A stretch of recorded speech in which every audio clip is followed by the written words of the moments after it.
Hi, it's Jack, and this is the podcast version of this episode. If you want to read the words as they're being analysed, then if you're on Spotify, you can become a subscriber of this channel or head over to the YouTube channel. And on both platforms, you can also sign up to get exclusive episodes and early access to the regular weekly episodes too.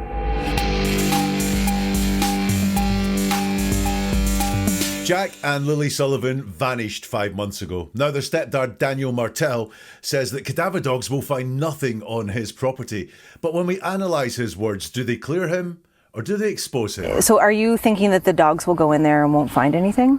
I know for 100% they won't find anything. I mean, that's probably why they waited this long to do it.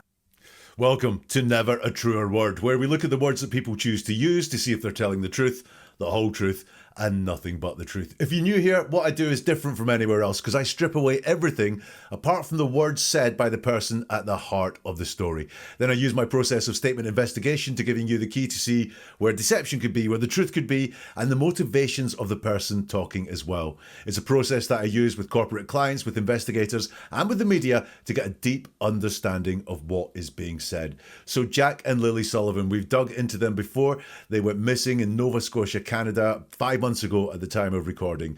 Their mother, Malaya, spoke once and we looked at what she had to say. I wasn't very reassured by that. And Daniel has spoken a lot. He's their stepfather.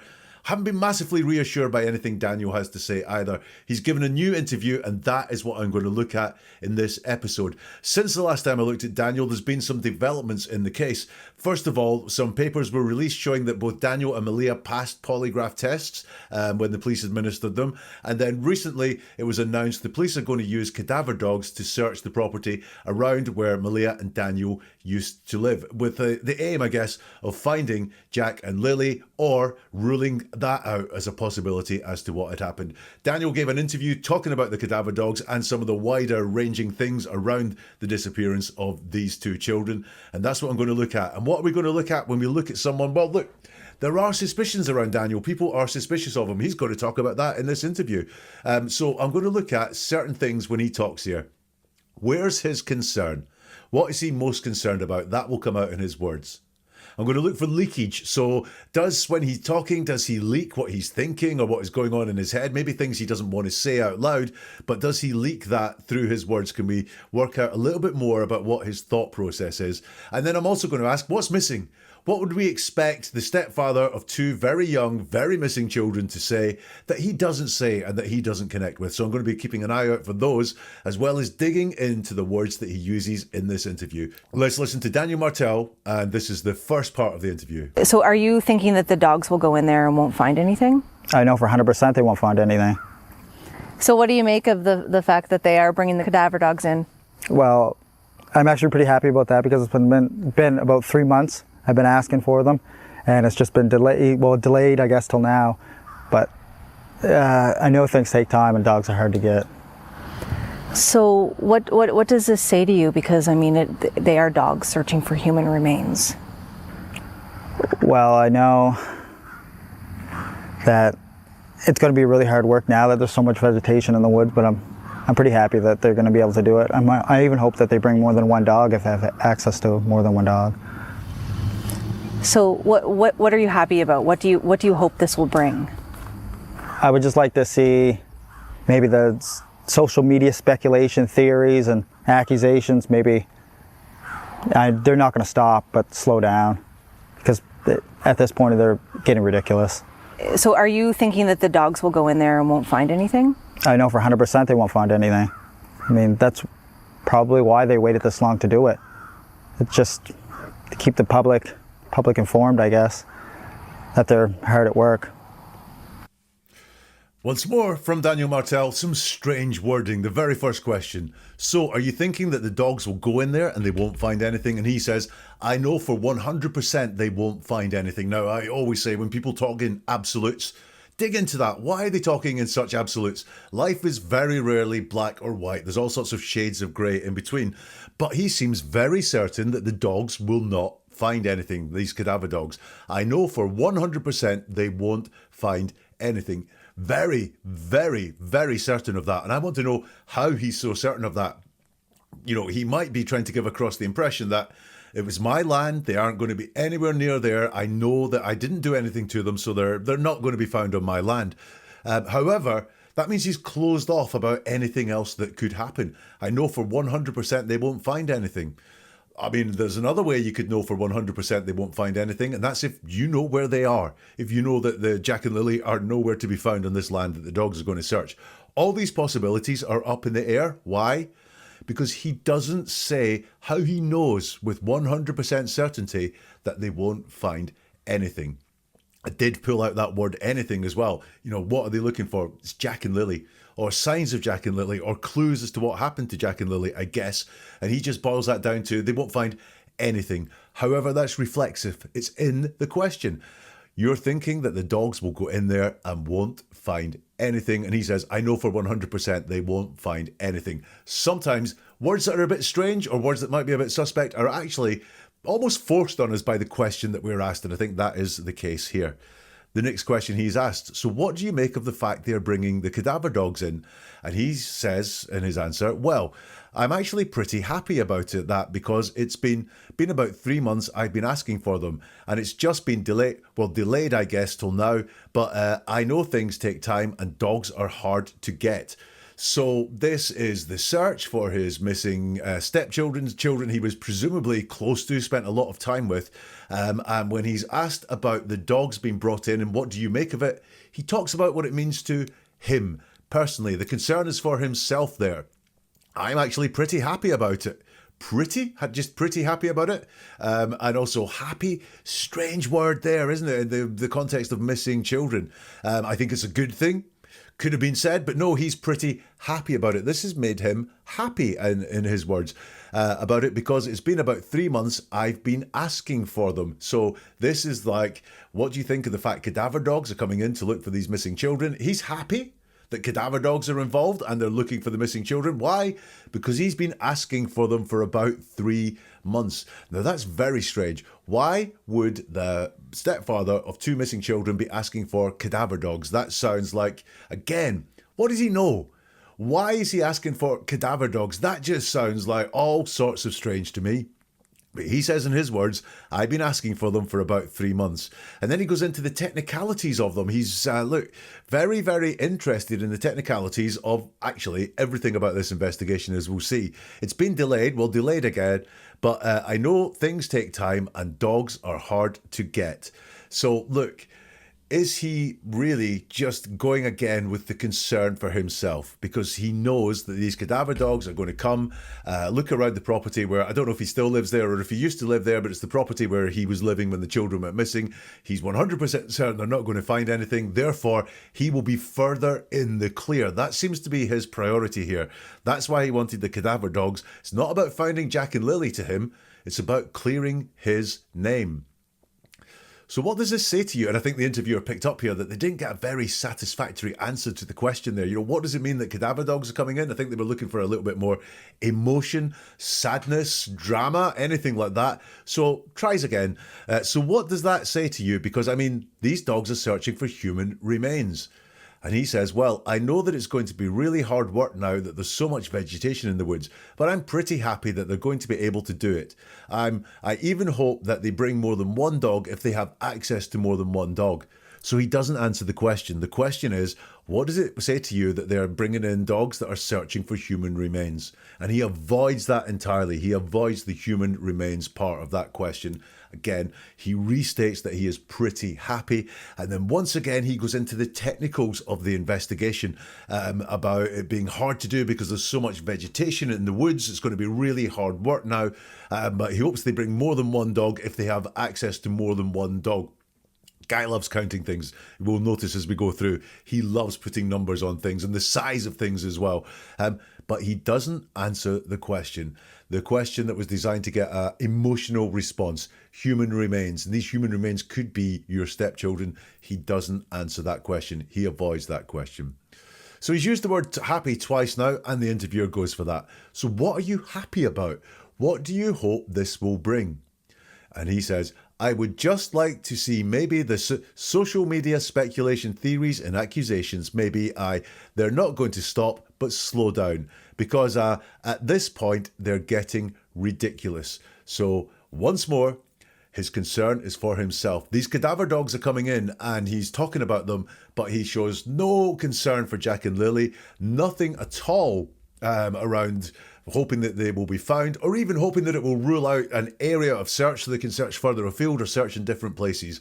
No, what you're happy about is that the social media speculation and theories and accusations, they might slow down. So his priority is that social media speculation, not the missing children. Interesting though, and it maybe lets us in on something here, he certainly states it as wanting the social media speculation to die down, not the police suspicion or anything like that, that's maybe happening or maybe not happening, but directly he wants social media speculation to die down. He also talks about it being at this point is getting pretty ridiculous. I thought it had calmed down a lot. It's been 5 months. There was an initial frenzy, which was lots of people saying, this guy looks dodgy, this guy has something to hide. Me saying some of his answers don't satisfy us. His priority is the media speculation, which at this point is they're getting ridiculous. They weren't ridiculous before. What's happening now that makes it ridiculous? Is it the fact that he hoped that he could weather the storm and that the speculation around him would die down after a while, and it still hasn't died down? And he's been asking for 3 months for these cadaver dogs to help get this speculation to die down. The interviewer says to him, so are you thinking that the dogs will go in there and won't find anything? And he says, with certainty again, I know for 100% they won't find anything. We've got that anything again, which is in response to the question, but it's that certainty. I know for 100% they won't find anything. I mean, that's probably why they waited this long to do it. It's just to keep track of, it's just to keep the public informed, I guess, that they're hard at work. Now, this shows to me that there's some tension going on with law enforcement, that he sees them doing this to show the public that they are hard at work. They're doing something he thinks is maybe futile, but it's performative. He thinks the law enforcement will be out there with the cadaver dogs to show they're hard at work. Now, I'm not entirely sure that's how law enforcement operates. They are going there with cadaver dogs for a reason. I don't know what the reason is because I'm not law enforcement. I'm not Canadian law enforcement. But he thinks that they're wanting to keep the public informed that they're hard at work. And you'll notice he uses one of my favourite or least favourite words, just. It's just to keep the public informed, I guess, that they're hard at work. So he's not saying this with anywhere near the amount of certainty of, I know for 100% they won't find anything. He's not 100% sure why the police are out there with the cadaver dogs, but I spot some tension between him and law enforcement in there. So in that first part, his priority is anything that takes the heat off him. You can see that. He wants the social media speculation to die down. He's been asking for ages to get these cadaver dogs out there. When he's asked about the human remains, he dodges that entirely because his priority is anything that takes the heat off him. You'll also note there's some signs that he's close to the investigation. He knows about the number of dogs that are coming. He wants more dogs coming. He knows what seems to know what law enforcement are thinking a little bit. He seems to be sticking himself very close to the technicalities of the investigation, but he is sure, he's certain for some reason, in his words, that the children are not on the land that will be searched. Now, he seems really, really closed-minded about the possibilities here, doesn't he? He seems really closed-minded, and we will see more of that as this interview goes on, and we will ask why. Why is Daniel Martell so closed-minded about the possibilities? Do you think it will rule things out? Yeah, I think we'll rule a lot of things out. We'll rule out that the RCMP are, working hard, and there's no human remains on the property. Is there any piece of you that's preparing for the fact, like, what if they do find something? No, because I didn't do anything. I know Malaya didn't do anything. I know my mother didn't do anything. Those are 3 people on the property. I mean, after the polygraph exams, they should have known right there. We didn't kill any of the kids, or we didn't kill the kids. Why do you think that they're not possibly, why that they didn't possibly wander into the woods? Well, with the amount of resources that were used, and I mean, for everything from drones to helicopters to classified technology and all the searchers on the ground. I mean, searchers on bicycles. They did everything. On the pipeline, they took in ATVs and Argos and side by sides. They used everything they could. Tell me about, what do you make at this point of the investigation of what RCMP have been doing or not doing? What's your stance on all of that? Well, I would like to go in for another whole round of polygraph exams. I mean, that would be, and maybe bring some new people in that are doing the polygraph exams. But I know they're hard at work. I've filled notebooks with just trying to help them find leads or give them any kind of small detail, answer as many questions as I can, or but I'm doing everything I can. I usually try to meet with them 3 times a week, and sometimes they're not around for that, or phone calls or texts, but whatever we can do. So in that section there, Daniel is asked, do you think it will rule things out? He says, yeah, I think it will rule a lot of things out. Rule out that the RCMP are, working hard and there's no human remains on the property. A baffling answer. Do you think it will rule things out? Yeah, I think it will rule a lot of things out. So yes, I think it will rule a lot of things out. Fine. Rule out that the RCMP are, working hard. So he thinks that by doing this, then that will rule out that they are working hard. I think it's a huge misspeak there. I think he says the first thing there is to say it will show that they are working hard, or that they're, slacking and not doing a lot. It will rule that out. But it's just a very strange thing to say. And once more, he's mentioning the investigation. RCMP are, working hard. He's very, very aware of the investigation. If you know anything about criminal profiling, you will know that some criminals love to stay as close to the investigation as they can. I'm not saying that's what's happening here, but I am asking the question, why is he so hung up on the investigative steps and the technicalities inside the investigation? It will rule out that the RCMP are, working hard, and there's no human remains on the property. Once again, that complete certainty that there are no human remains on the property. At least this time he's talking about human remains and he's taken it on. But once more, he doesn't say how he knows that. He seems very close-minded about that. Look, what he could be saying, and maybe what he wants to get across, is I know there's no human remains on the property because these children were not killed anywhere near the property. We've searched, we've looked, there are no remnants of anything around this property. However, there could be, even if he's not involved. These things could still have happened. There could be things that the cadaver dogs would find that would help find Jack and Lily. And yet, no, he's just really adamant there's no human remains on the property. He's very fixed, very certain on that, and not open to a lot of new ideas there.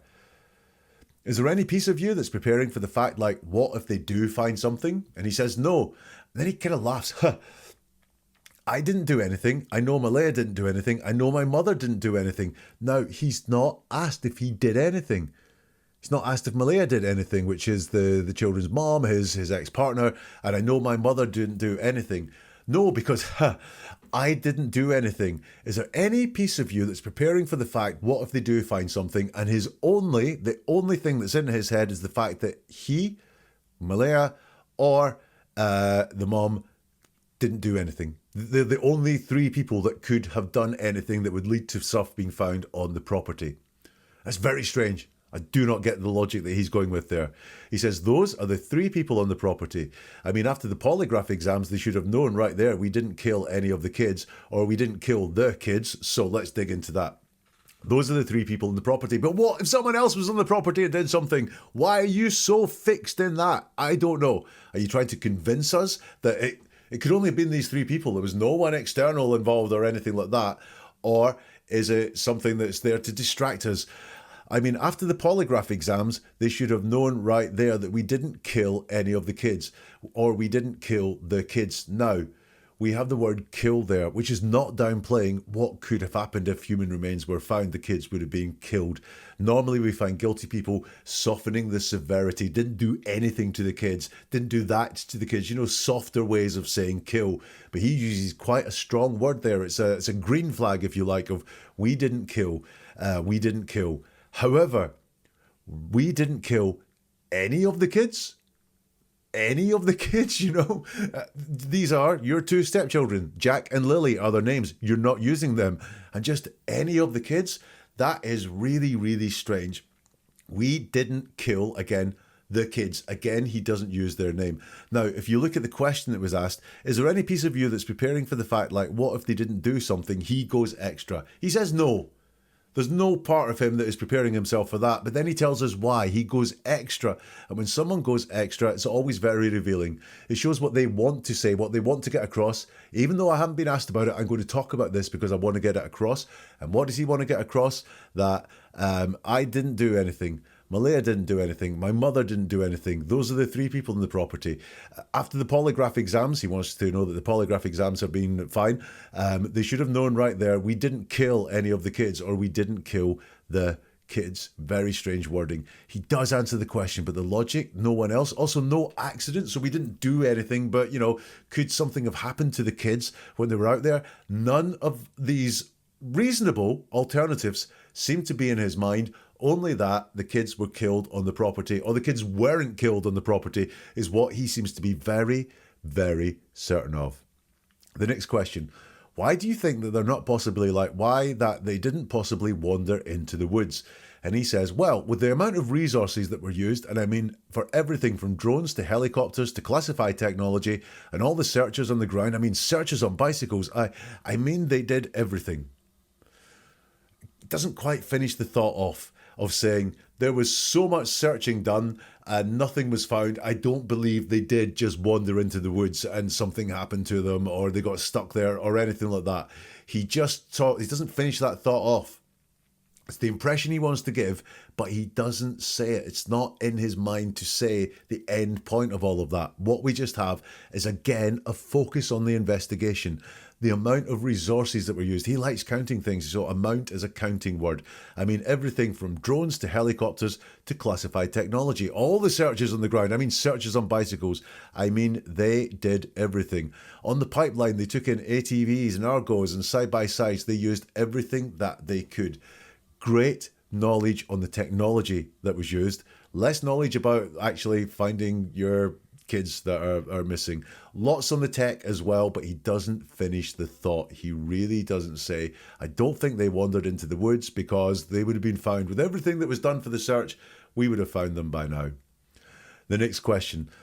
Tell me about what do you make at this point of the investigation of what RCMP have been doing or not doing? What's your stance on all of that? He doesn't answer that question. He says, well, I would like for them to go in for another whole round of polygraph exams. I mean, that would be, and maybe bring in some new people that are doing the polygraph exams. But I know they're hard at work. So he is saying at the very end there, they are hard at work. But in this investigation, which is about finding two very young missing children and what happened to them. And if something did happen to them, who's responsible for that happening to them? What he wants is a polygraph exam. Bringing new people doing polygraph exams. Is that for him? Again, is he wanting to do another whole round of polygraph exams? As far as we know, it was only him, Malaya, and the mother that got polygraph exams. So is he wanting more polygraph exams? This is all about clearing him. This is his sole priority, is clearing him. This is why he's happy the cadaver dogs are searching around the property.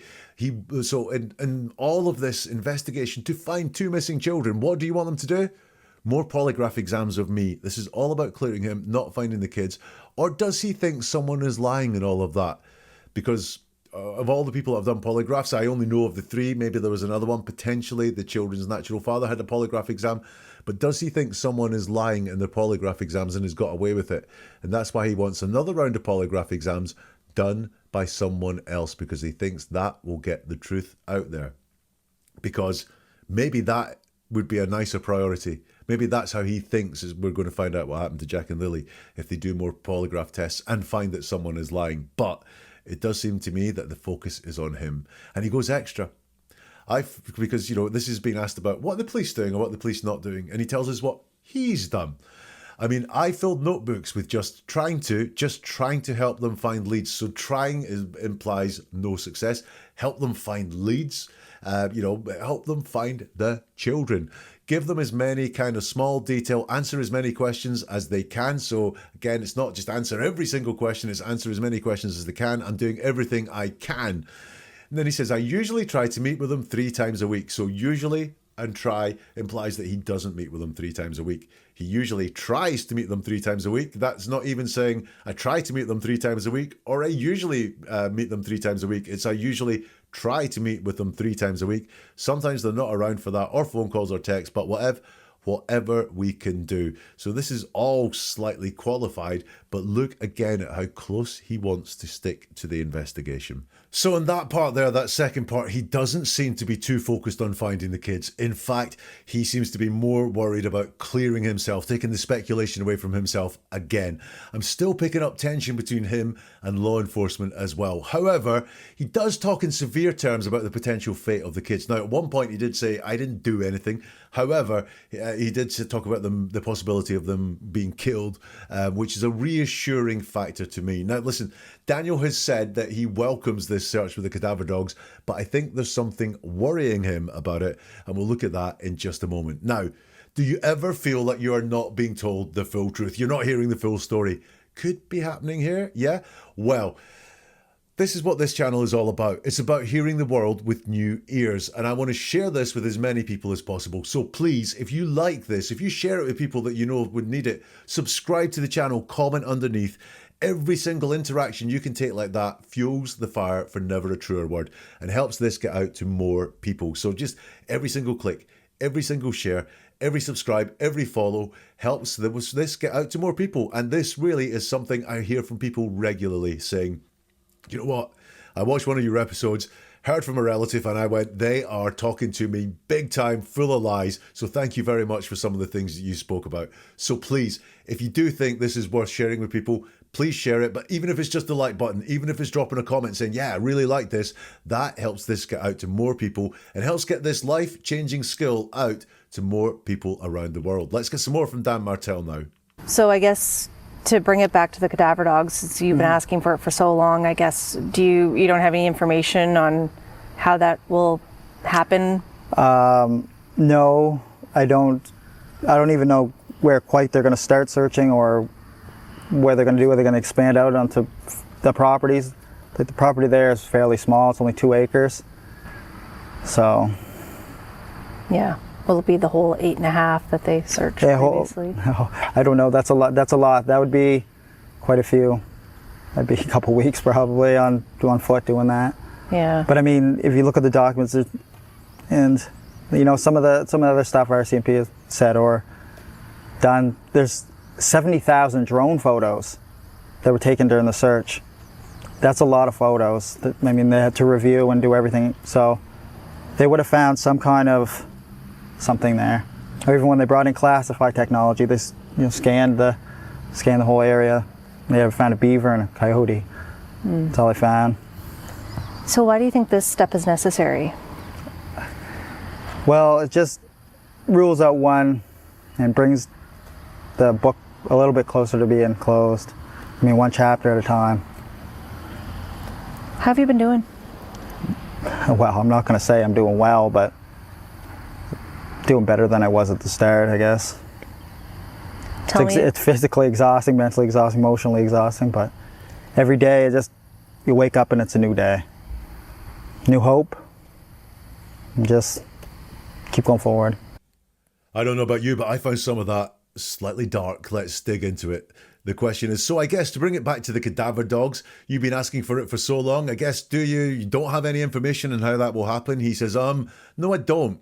I don't even know where quite they're going to start searching or where they're going to do. Are they going to expand out onto other properties? The property is fairly small. It's only 2 acres. So no, I don't is a very honest answer to the question. No, I don't. He's asked, do you know what's going to happen? He says, no, I don't. And the rest of his answer shows that. I don't have any information where they're going to start or where they're going to do, or are they going to expand out onto the properties? The property is fairly small. It's only 2 acres. So, and he doesn't finish that thought. So despite the fact that he's got no information, he's got some questions. That questions are they going to expand out onto other properties? The interviewer says, will it be the whole 8.5 that they will search? And he says, I don't know. Again, an indication of a truthful answer, just straightforward, I don't know. And then he says, that's a lot. That would be quite a few. That'd be a couple of weeks probably, doing on foot, doing that. He's got no enthusiasm for the big search. He's quite happy, pretty happy to have this search done with the cadaver dogs in a narrow area. You'll notice that one of the first things he focuses on when where they go to search is it just this 2 acres or is it going to be wider? That's a lot. There'll be a couple of weeks probably doing it on foot, doing that. So no enthusiasm for the big search. And then he goes away and he talks about something else when he's asked about this big search over the whole 8 acres. But I mean, if you look at the documents and, you know, some of the other stuff RCMP has said or done, there's 70,000 drone photos that were taken during the search. That's a lot of photos. Yes, it is, because you like counting, Daniel. 70,000 drone photos that have been taken during the search. That's a lot of photos. I mean, they had time to review and do everything, so they would have found some kind of something there. Now, again, he's not quite finishing his thought off here. I know what he wants to say. They've taken 70,000 photos of the area. They would have found something in all those photos if they've looked at them all properly. But he doesn't finish that thought off. He just throws numbers at us to make us seem like this has been big and this has been thorough. They had 70,000 photos, drone photos that were taken during the search. That's a lot of photos. Yes, it is, but you don't tell us what it means. I mean, they had to review and do everything. Again, it's very vague. So they would have found some kind of something there. Some kind of something? Again, these are 2 young children that are missing and you're boiling this down, this search for them down to some kind of something, not something important, some sort of evidence, signs of them, anything like that, just some kind of something. Even when they brought in classified technology, again, so close to the investigation and the tech, classified technology. They scanned the whole area. They found a beaver and a coyote. That's all they found. So he's asked, why do you think this step is necessary? And he says, well, it just rules out one and brings the book a little closer to being closed. I mean, 1 chapter at a time. So he says this search is going to rule out one. Again, we've got this certainty with him, certainly in this 2 acre area, that nothing will be found. But there's a very final feeling there. This is the dark thing. It brings the book a little closer to be closed. I mean, what is he talking about there? Because what he's saying is, rules out one, rules out him. And then the book will be closed. It's not they'll rule this out and then that means they've got new investigations to do, new areas to look at or anything like that. It's just this book is a little bit closer to being closed. It's as if 1 chapter at a time, he cannot wait for this investigation to finally finish. Even if it's, we haven't found them, it's cold case now, we can't do anything. That's what these words feel like. It's a very final feeling, talking about the book being closed. He wants this over. He doesn't really care about whether we get closer to finding the children or closer to finding what happens to them. Then he's asked, how have you been doing? And he says, well, I'm not going to say I'm doing well, but I'm doing better than I was at the start, I guess. It's physically exhausting, mentally exhausting, emotionally exhausting, but every day is just, you wake up and it's a new day, new hope, just keep going forward. Now you'll notice that he does start talking about himself. I'm not going to say I'm doing well, but I'm better than I was at the start, I guess. And then he doesn't talk about himself. It's physically exhausting. He doesn't say to who. It's mentally exhausting. He doesn't say to who. Emotionally exhausting. He doesn't say for who. But every new day is just, you wake up, not he wakes up, and it's a new day, new hope. He doesn't say who has the hope. Just keep going forward. He doesn't talk about who is going forward. Just listen to the answer again. How are you doing? I'm not going to say I'm doing well, but doing better than I was at the start, I guess. It's physically exhausting, mentally exhausting, emotionally exhausting, but every day is just, you wake up and it's a new day, new hope, just keep going forward. So he doesn't talk about himself after the I guess. The exhausting part of it is all straightforward. You know, like he's not trying to over-convince us or oversell us that he's exhausted. I believe that he may be exhausted, but he's not really taking any ownership of any of this. Also, when someone says what's not happening, I'm not going to say I'm doing well. The opposite is often true. So actually thinking, I'm doing all right at the moment, which might be all right. I know I don't have any missing children. So, 5 months afterwards, it might be all right to feel that you're doing okay. But here in this part, the theme continues. Very close to the investigation, detailed knowledge of that investigation, but no hope of finding kids. One last part to look at with Daniel Martell, and I want you to look at who he's concerned about now. Because obviously it would be Jack and Lily, the missing kids, right? Have a listen. Tell me about the toll, like what you were just mentioning earlier about social media. Yeah, social media has been quite a circus, we'll call it. But I can't control them, and they're free to judge. But maybe just use a little bit of this before they start typing or using AI for pictures. I mean, we're coming up on, is it coming up to 5 months? Yeah, in the second, so yeah, it's less than 2 weeks. Like, did you ever imagine that we'd be here still talking about this? No. I thought with the amount of resources and amount of different units for RCMP working on it, everything from dive teams to canine units and social, they have dedicated teams just for social media. They have a dedicated guy that just sits there and watches highway cameras. So. What's it been like for you now that we're back to September, school's back, and seeing the school bus go by every day? Yeah, no, it's hard. There's quite a few school buses that go by, and there's a lot of kids in the area I see, and it's sad. It's not just sad for Jack and Lily, but it's sad for everybody who knew Jack and Lily. They had friends, went to school, and it's just, they had teachers that seen them every day, and it's just hard on everybody. I know we ask you this every single time, but why do you keep doing it? For Jack and Lily. I don't do this for myself because I'm going to see this online later and people are going to analyze it. Every time I move my hands, every time I open my mouth, every facial expression, they analyze everything right down to a T. I know that. What would you like the public to know? I want the public to know if anyone has any information, just please come forward. Call the RCMP, call your local police department, call Crime Stoppers. Do you still think they're still alive? Yes, I hope so. I mean, that's all we have is hope.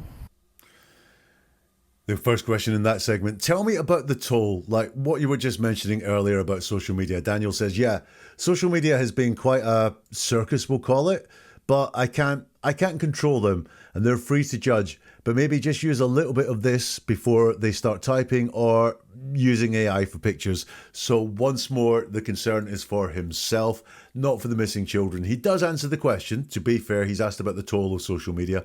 But in fact, he doesn't actually talk about the toll, does he? He says, social media has been a circus. I can't control them. They're free to judge. Maybe use a little bit of this before they start typing or using AI for pictures. So he doesn't talk about the toll on himself. He doesn't say how hard it is to see all this speculation about himself. Instead, he talks about what social media has done, what social media is doing. But certainly no concern, though, for the missing children. You know, that could have been turned around and said, I wish people would put much more energy into trying to find the children than trying to pull me apart on social media. I mean, we're coming up on, is it up to 5 months? He's asked, he says, yeah. On the second, yeah, it's less than 2 weeks. Like, did you ever imagine that we'd still be here, still talking about this? He says no. So he's asked a yes, no question. Did you ever imagine? And he says no. So he really thought this would have been over quicker. I believe that. I thought with the amount of resources and the amount of different units for RCMP working on it and everything from dive teams to canine units and social, they have dedicated teams just for social media. They have a dedicated guy that just sits there and watches highway cameras. So... Now, he doesn't finish the thought. He doesn't say, I thought with all these resources, we would have found the children by now, or we would have found what happened to them. He doesn't finish the thought again. What he does is, once more, he lists all the things that have been thrown at the search. So the amount of different units from RCMP, the dive teams, the canine units, the social, the teams dedicated just for social media, a dedicated guy that just sits there and watches highway cameras. Now, this is all irrelevant to the question. Did you ever think we'd still be talking about this? No. Maybe he could have done no, because with the amount of resources that were there, I thought this would all be done and dusted within a week, 2 weeks or something like that. But he doesn't finish that thought. He's just really, really aware of the amount of resources that are being employed by law enforcement to find these children. Also, he's the stepdad of these two missing kids. He shows no thanks for the amount of work that has been done by RCMP and all law enforcement to find these two kids. I mean, he's mentioned a lot, 70,000 drone photos, drones, classified technology, polygraph tests, a man on a bike, loads of searches, canine units, dive teams, the man watching highway cameras. He doesn't once thank them for any of that. He doesn't seem grateful and express any gratitude for the work that is being done to find these children. who are important to him. The next question, what's it been like now for you now we're back to September, school's back, and like seeing the school bus go every day? He says, yeah, I know it's hard. There's quite a few school buses that go by, and there's a lot of kids in the area I see, and sad. And he doesn't say who it's sad for at that point. He just says, see and sad. And then he says, it's not just sad for Jack and Lily, but it's sad for everybody who knew Jack and Lily. Now, here he has mentioned their names. And that's reassuring to me that finally he's mentioned their names, and he mentions them twice. And he does say it's sad for them. He's, aware that there is some sadness for them. But then he goes on to talk about other people, way more detail than he talks about Jack and Lily. They had friends. They had went to school, and they had teachers that they've seen them every day, and it's just hard on everybody. So the concern is there, not just sad for Jack and Lily, but then he draws it out and expands it away from the family and from Jack and Lily, and he goes very external, talking about the feelings that exist beyond, because he's not talking about the feelings for him or talking about the feelings for his ex-partner Malia. Friends, teachers, everybody, it's hard on them. So he starts very close, but he goes external, wide, very, very quickly. I know we ask you this every single time, but why do you keep doing this? He says, for Jack and Lily. I don't do this for myself because I'm going to see this online later and people are going to analyse it every time I move my hands and every time I open my mouth. Who would do that? And every facial expression that they analyse right down to a T, I know that. So once again, a slight reassuring factor because he leads with Jack and Lily. Why do you keep doing it? And he says, for Jack and Lily. But then his expansion, once more, is not about Jack and Lily. It's about himself. I don't do this for myself. Now, when someone tells you why they're not doing something, when someone states something in the negative, the opposite is often true.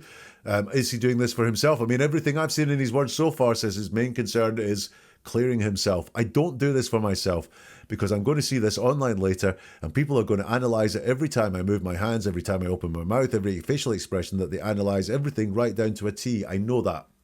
Can't make this clear enough.